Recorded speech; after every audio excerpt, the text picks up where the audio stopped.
On a gagné! Enfin, je dis on a gagné, ils ont gagné, mais quand les Canadiens de Montréal gagnent, tout le Québec gagne, c'est l'excitation depuis quelques semaines et puis surtout après la victoire ce dimanche contre le Lightning de Tampa Bay, les séries continuent. Ça excite aussi beaucoup l'économie. Il y a des choses qui se passent qui sont liées, des dépenses qui sont liées aux séries, au hockey. C'est ce dont on parle aujourd'hui avec notre collaborateur Alexandre Vézina dans cet éclairage affaires du balado Info Bref. Alexandre, est-ce que les séries, les victoires du Canadien, le hockey, quelle contribution ça fait? Est-ce que c'est vraiment une contribution à l'économie du Québec ou est-ce que c'est un mythe? C'est une demi-vérité, une demi-contribution, parce que il y a quelque chose qui se passe, mais c'est pas ce que les gens pensent réellement. Ce qui se passe avec une victoire du Canadien, ça crée pas de la richesse supplémentaire. Ça fait pas apparaître de l'argent qui n'existait pas juste avant. Ce qu'elle fait en réalité, ce type de victoire-là, c'est beaucoup plus subtil, puis beaucoup plus intéressant aussi, parce que ça accélère l'économie existante sous l'effet de l'émotion. Ça accélère les dépenses. Donc, on consomme pas plus, finalement, au total, mais les consommateurs consomment juste plus rapidement, plus vite et différemment. Donc, puis ça peut être dangereux pour ceux qui lisent mal ce type de situation-là, parce qu'une bonne soirée veut pas dire une bonne année en affaires. Alors, qu'est-ce qui crée, qui suscite cette accélération-là dont tu parles? Donc, un match de série de la Ligue nationale de hockey avec le Canadien, c'est entre 1,5 et 2 millions de téléspectateurs, de Québécois qui sont devant leurs écrans. On parle de quasiment 50% de la population active du Québec, des adultes. Puis ça, c'est énorme. Donc, ça veut dire aussi que tu as pratiquement, je l'ai mentionné, c'est la moitié des gens. Donc, c'est beaucoup, beaucoup, beaucoup, beaucoup de gens qui sont connectés au même moment au même événement, avec la même intensité émotionnelle. Donc, il y a une question d'émotion. Puis dans l'économie, quand tout est fragmenté, c'est une espèce d'anomalie, hein? Parce que quand l'attention se concentre comme ça, dans un point précis, un moment précis, l'argent suit automatiquement. Un peu comme le Super Bowl aux États-Unis.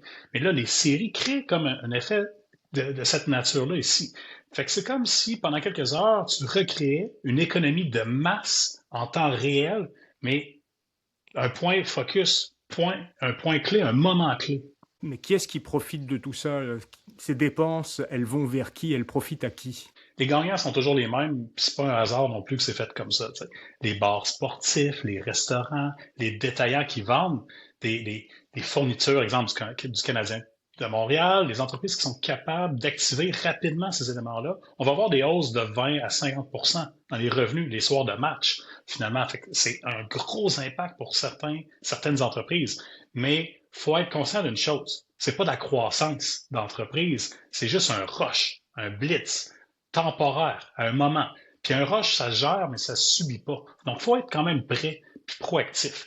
Mais une chaîne, exemple comme la cage, la brasserie sportive, est construite vraiment pour ça. Tu sais, il y a des écrans partout, il y a une ambiance qui est calibrée, il y a une offre qui est vraiment faite pour les événements sportifs. Puis eux, ils monétisent rapidement à ce moment-là. À l'inverse, un restaurateur qui est pas prêt, qui a rien de prévu, mais finalement, il va manquer de staff, l'offre sera pas adaptée, il n'y a aucune activation. Donc lui, il regarde plus le match avec ses clients, tandis qu'il laisse de l'argent sur la table. Même chose avec les commerces de détail. Il faut être prêt à prendre contrôle de cette vague-là. Donc, une boutique présentement qui est dans le sportif, qui n'a pas de chandail, qui n'a pas de produits dérivés, qui ne met pas le Canadien en avant, il subit la vague, donc au lieu de surfer dessus. Puis ça devient un piège. Puis ça joue beaucoup sur un point, beaucoup sur l'émotion. Comment et pourquoi est-ce que les émotions, et celle-là en particulier, celle de la victoire, de l'enthousiasme, de la communauté, nous amènent à dépenser davantage? Comment est-ce que ça agit sur nous et sur l'économie et nos dépenses? C'est ça qui devient intéressant, Patrick, puis dangereux aussi en même temps, parce que pendant les séries, on entre dans une logique qui est complètement différente. Donc, les gens dépensent pas parce qu'ils ont besoin. Ils dépensent pas parce que c'est planifié. Donc, c'est comme des achats spontanés, puis ils dépensent dans un état émotionnel. Puis ça, c'est intéressant de comprendre cette dynamique-là. Parce que les gens sont heureux, sont excités quand le Canadien gagne, bien sûr, se sentent ensemble. Donc, c'est nous. Donc, notre équipe, il y a comme une espèce d'appropriation aussi du succès d'une équipe. Puis ça, de façon inconsciente, les gens disent, on se gâte, on a gagné, on va se gâter, on va célébrer.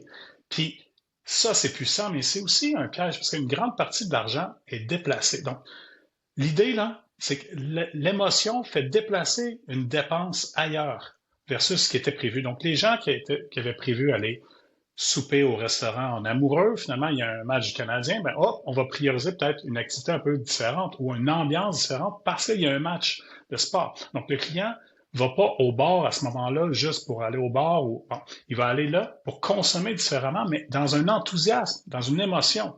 Donc, il ne dépensera pas cet argent-là ailleurs le lendemain non plus. Il va le consommer de façon plus spontanée, maintenant, directement. Donc, on va couper une dépense d'une autre catégorie pour pouvoir déplacer cette dépense-là en loisir en lien avec le Canadien. Donc, l'économie, elle grossit pas à ce moment-là. Donc, c'est juste de l'argent qui se déplace. Puis, quand je parle d'intensification, mais c'est une intensification rapide, beaucoup de dépenses, mais à un court moment, parce que les séries, ça ne dure pas de façon éternelle non plus. Donc, une entreprise ne peut pas se baser là-dessus pour aller plus loin, puis faire des prévisions à long terme. C'est vraiment un blitz spontané et jusqu'à un certain point éphémère, parce que ces gens-là viennent pour un événement précis, mais ça ne veut pas dire qu'ils vont revenir après ça pour la suite des choses. Ça fait pas rentrer non plus beaucoup d'argent de l'extérieur vers le Québec d'une façon vraiment importante non plus. Il n'y a pas cette contribution-là géographique, je pense. Tout à fait. Puis c'est pour ça que je dis que ça crée une contribution justement éphémère, mais c'est pas de la nouvelle argent qu'on injecte dans l'économie.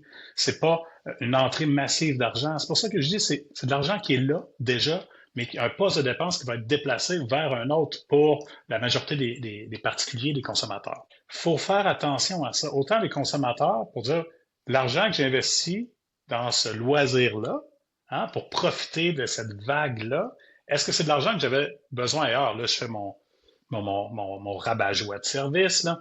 Mais tu sais, des fois, c'est de l'argent qu'on avait besoin ailleurs, qu'on déplace dans dans ce compte de dépenses-là. Donc, il faut prendre ça un peu en considération comme consommateur, comme entrepreneur, entreprise, mais il faut faire attention parce que des fois, on peut penser qu'on va surfer sur une certaine vague, mais les séries, c'est pas éternel. C'est un moment, OK, on s'entend. On espère que le Canadien va durer le plus longtemps possible en série pour tout le monde. Vraiment pour tout le monde, parce qu'il y a vraiment un niveau d'enthousiasme qui vient avec ça. Sauf que faudrait être naïf comme entrepreneur de croire que ça va perdurer et qu'on va pouvoir planifier notre prochaine année en fonction du boost des ventes qu'on va faire là présentement. Donc, comme entrepreneur, il faut aussi se poser la question suivante, est-ce qu'on peut surfer sur cette vague-là ou non? Parce que cet argent-là va être dépensé en lien avec les séries éliminatoires. Donc, est-ce qu'il y a une façon, nous autres, d'être proactifs comme entrepreneurs pour pouvoir en profiter? Puis, à l'inverse, comme consommateur, ben, c'est d'être vigilant dans nos différentes dépenses pour pouvoir voir de quelle façon on peut profiter d'un meilleur moment possible en fonction de l'argent qu'on a disponible, mais qu'on fait des choix parce que cet argent-là, peut-être qu'on ne l'aura pas pour faire autre chose.